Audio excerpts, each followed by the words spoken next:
Como cada noche presentamos la situación de lo que está ocurriendo en el mundo con esta gráfica de barras que ilustra la situación de la intensidad de transmisión y los casos acumulados en las distintas regiones del mundo. En las barras azules está lo que ocurre en Europa, en las barras amarillas lo que ocurrió más bien en el Pacífico Occidental, en verde apenas por notarse está la región de África y la región del Mediterráneo Oriental, y en rojo está lo que ocurre en nuestro continente, en América. Más de 2.241.000 casos se han acumulado desde el inicio de la epidemia en los primeros días de enero y 1.107.000, que son el 49%, son quienes han tenido la enfermedad en los últimos 14 días.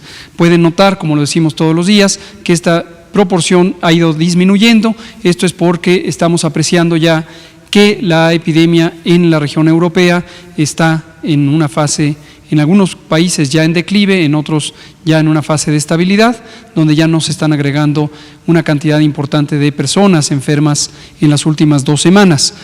Y llegará el punto en donde, conforme crezca la epidemia en la región de América, posiblemente este porcentaje volverá a repuntar porque estaremos en una epidemia activa. La letalidad global lentamente va ascendiendo en los distintos países. La siguiente. De lo que ocurre en las últimas 14 días, tenemos ya desde ayer que la región de América tiene una mayor frecuencia de casos recientes comparado con la región europea y desde luego comparado con los demás continentes. La siguiente. México. La situación en México. Desde el primer caso que se presentó el 28 de febrero, hemos acumulado 8.261 casos acumulados, personas que se ha confirmado la infección por COVID y muy desafortunadamente 686 personas han perdido la vida por esta enfermedad.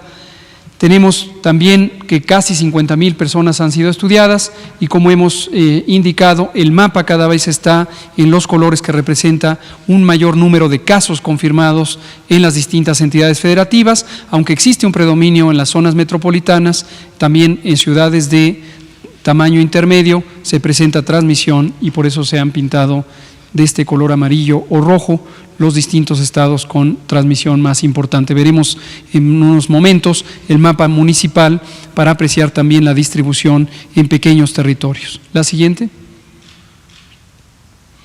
Para verlo en gráfica de barras, despunta la Ciudad de México por ser la región más poblada del país y desde luego también con la mayor cantidad de casos. En la siguiente lo que podemos ver es la representación por la incidencia, es decir, comparando adecuadamente, porque tenemos poblaciones de distinto tamaño, tenemos que dividir el número de casos registrados entre la población de cada territorio de interés. Eso da una medida que se llama incidencia acumulada y eso sí nos permite comparar distintas poblaciones de distinto tamaño en términos de la intensidad de la ocurrencia de los casos.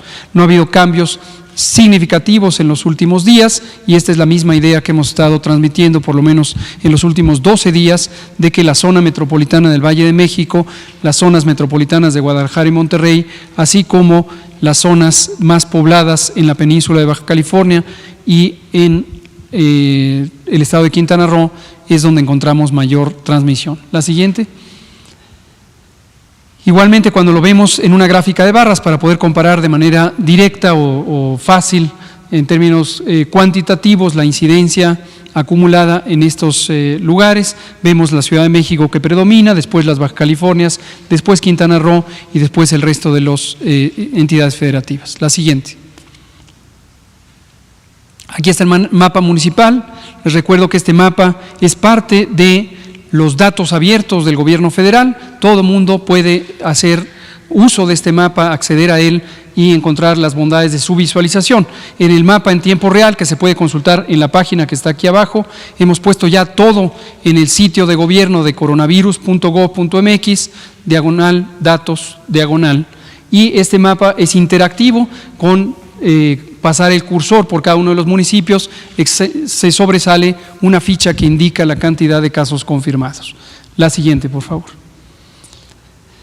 La distribución por edad, mismo mensaje, las personas adultas mayores tienen una mayor proporción de casos o de personas enfermas que necesitan hospitalización, por eso las barras amarillas que representan a las personas con hospitalización o que requieren hospitalización sobresalen sobre las barras verdes para cada una de las categorías de edad mayores a 60 años. Por debajo de 60 años predominan los casos leves, pero también tenemos respecto a otras regiones del mundo una mayor cantidad de casos graves en adulto joven, y esto es producto de la grave, grande y larga epidemia de obesidad, sobrepeso, diabetes, hipertensión y las demás enfermedades crónicas, todas ellas asociadas a más de 4 décadas de mala alimentación, y hemos dicho, no solo ahora con COVID, sino desde hace mucho tiempo, está documentado científicamente que la mala alimentación no depende solo de la voluntad de las personas de lo que quieren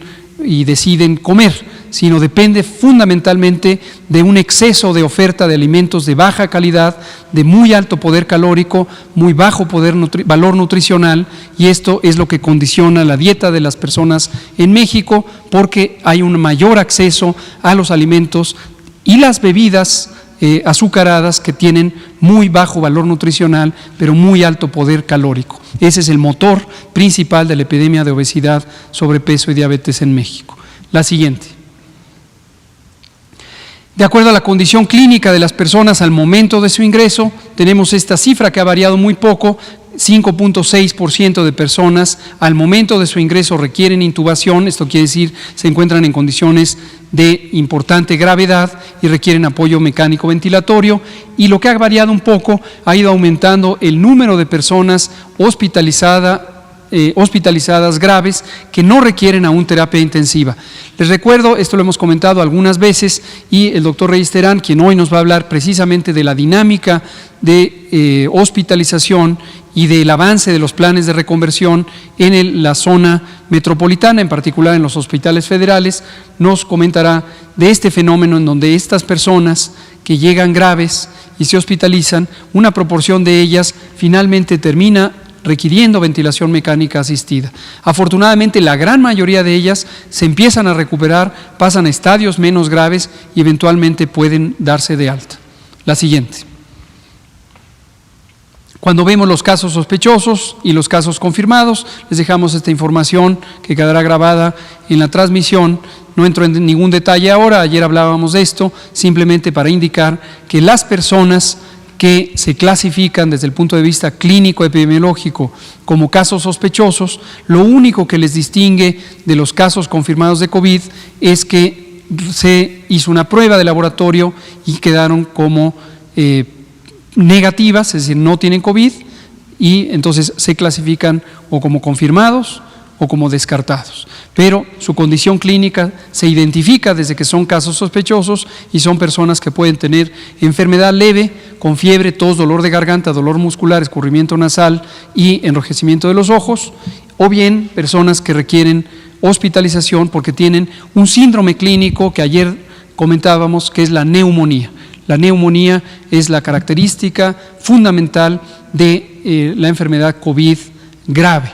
Hoy no lo tocaremos, pero se ha documentado también una serie de lesiones que tienen que ver con COVID. El virus es un virus que circula por toda la sangre y por lo tanto por todo el organismo y causa otro tipo de lesiones, incluso lesiones cutáneas o lesiones en algunos órganos fundamentales que tienen que ver con un fenómeno de trombosis, con un fenómeno de obstrucción de la circulación arterial en los pequeños territorios. Ayer me refería a ello hablando del daño pulmonar agudo y de cómo el daño pulmonar es en parte inflamatorio y en parte trombótico. Trombosis en medicina se le llama a eso, a la obstrucción de los vasos sanguíneos, en particular las arterias, porque hay coagulación al interior de estos vasos sanguíneos microscópicos de muy pequeño calibre. Vamos a preparar en días próximos, y sin duda a quien invitaremos es al doctor Reyes Terán para que nos comente de este espectro amplio de la enfermedad y veamos qué otras manifestaciones puede causar. La siguiente, por favor. La lamentable evento final de la enfermedad, cuando no resulta en curación, como afortunadamente pasa en 80% de las personas, puede acabar en una situación lamentable de pérdida de la vida. Y esto lo vamos registrando porque interesa conocer qué tan grave es la presentación de la enfermedad y además qué tan importante es el daño que produce en las personas. Y aquí vemos los 686 personas que han perdido la vida, están registradas en esta estadística de la mortalidad acumulada. La siguiente.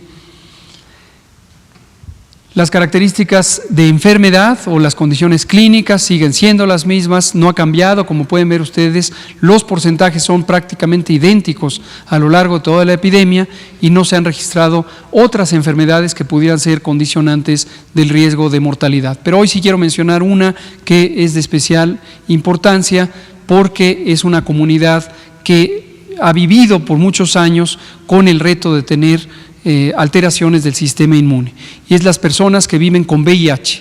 El VIH, el virus de la inmunodeficiencia humana, es un virus que se puede sobrellevar, se puede vivir perfectamente con él, se puede tener una calidad de vida excelente si se encuentra en un control, porque hay medicamentos contra este virus, el VIH, esto desde hace más de 15 años, afortunadamente. Pero desafortunadamente una proporción importante de personas que viven con VIH en México no conocen su condición de portadores del VIH hasta que han tenido una erosión muy importante del sistema inmune. Esto quiere decir, el virus VIH, el virus de la inmunodeficiencia humana, daña directamente el sistema inmune, en particular un grupo de células que se conocen como linfocitos CD4, y esta es una de las alteraciones principales que produce inmunosupresión. Sabemos por estudios que se han hecho en múltiples ocasiones en México que hasta la mitad de las personas que viven con VIH desconocen que viven con VIH y lo conocen solamente cuando se presentan por primera vez a una unidad médica porque tienen alguna de estas enfermedades llamadas médicamente infecciones oportunistas o enfermedades oportunistas. Aunque COVID no está considerada como tal una enfermedad oportunista que contribuya a la definición de la enfermedad que produce el VIH, que es el SIDA, el síndrome de inmunodeficiencia adquirida, el comportamiento es igual. Eventualmente COVID se integrará seguramente a la lista de infecciones oportunistas que puede presentar una persona que vive con VIH.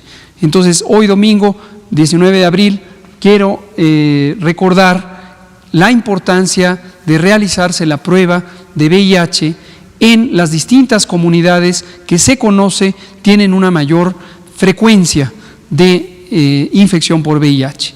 Y es muy importante porque los recursos para realizarse la prueba en México son gratuitos, están a disposición por parte del gobierno federal, los gobiernos estatales, en distintas unidades de salud, también para las personas aseguradas, y es muy importante que se identifique tempranamente la condición de portador del VIH y en caso de que hubiera una erosión importante del sistema inmune, desde luego tomar las precauciones debidas. Desafortunadamente hemos tenido algunas personas con VIH que han perdido la vida directamente como causa del COVID. La siguiente. 3 bloques de edad, solamente para ilustrar la gran diferencia de letalidad y mostrar que a pesar de que el número de personas que han perdido la vida pudiera ser semejante en el intervalo de edad de 25 a 59 años, la mortalidad o la letalidad, que es el porcentaje de personas que mueren entre aquellas que tienen COVID, es mucho mayor en personas mayores de 60 años. Y aquí hemos tenido algunos casos, esto ya lo comentamos, es un caso, afortunadamente solo uno hasta el momento, pero no deja de haber la posibilidad de que personas menores de 25 años que tienen otras condiciones de riesgo, en particular la inmunosupresión, por distintas causas, pudieran también tener este desenlace. La siguiente. La letalidad, cuando comparamos a los estados, está dispersa, tenemos letalidades amplias y letalidades no tan grandes. Y ayer quisimos destacar que esta letalidad grande en algunos estados, tomemos por ejemplo el primer tercio de los estados que están aquí en la lista, pudiera reflejar retraso en la demanda de servicios de salud. En su momento vamos a tener el enorme reto de poder dedicarle una cama, un ventilador, un equipo médico, los insumos a todas las personas que pudieran llegar enfermas en condición grave. Pero en este momento, salvo algunas regiones del país, no tenemos una saturación absoluta de los hospitales. Entonces, cuando en estas fases estamos viendo letalidades grandes, lo que nos hace pensar es en que hay un retraso en la demanda de servicios de salud. Y este es un llamado que quiero hacer hoy nuevamente a las personas y a los familiares de las personas que pudieran presentar los síntomas de COVID, fiebre, tos, dolor de garganta, más dolor de cuerpo, irritación de los ojos o enrojecimiento de los ojos, escurrimiento nasal. Si tienen alguna de las condiciones de riesgo, mayor de 60 años, mujer embarazada o padecen enfermedades crónicas, diabetes, hipertensión, obesidad, tabaquismo, enfermedad pulmonar, enfermedad cardíaca crónicas, tienen que evaluar tempranamente desde el punto de vista de medicina a las personas. Es decir, acudir a la unidad de salud. No se esperen, no se esperen. Todos los demás, quien no tenga enfermedades crónicas, no sea mayor de 60 y no sea una mujer embarazada, no necesita ir a los servicios de salud, pero sí quienes tienen riesgo de complicarse. Porque en la medida en que se atiendan tempranamente, existe la posibilidad de más tempranamente atender las complicaciones. Y esto puede ayudar a reducir la mortalidad. La siguiente. Cuando lo vemos en términos de mortalidad, que es el impacto que tiene sobre la población en respecto a la cantidad de personas que viven en un territorio y las personas que desafortunadamente fallecen por COVID, lo vemos también una distribución muy heterogénea. La siguiente. Esta no la comento hoy, ya la comenté ayer, es la proporción de personas que teniendo la condición de sospechosos, casos sospechosos de COVID, se les hace la prueba y resultan positivas, una quinta parte. Una quinta parte, esto va a ir cambiando a lo largo de las semanas y la información se actualizará cada semana. Cuando no haya nada que reportar, no pondremos ya la diapositiva. La siguiente. Finalmente, hemos integrado en una sola diapositiva las curvas que solíamos presentar porque nos interesa que vean en perspectiva el tamaño de cada conjunto de evolución de la enfermedad. Aquí están las personas que están sanas y luego presentan los síntomas de COVID, son casos sospechosos, se les realizan pruebas, puede ser que se confirma y son casos confirmados de COVID o se descarta y son personas que no tienen COVID. Quien tiene COVID finalmente tiene una evolución favorable en la mayoría de los casos, 80% se autolimita la enfermedad, se quita sola por efecto del sistema inmune y 15% requiere hospitalización, 5% puede requerir la terapia intensiva. Finalmente, tanto las personas con enfermedad leve, que en su mayoría son quienes se recuperan rápido, pero también una proporción no despreciable de personas con enfermedad grave, aunque tardan mucho más, pueden recuperarse.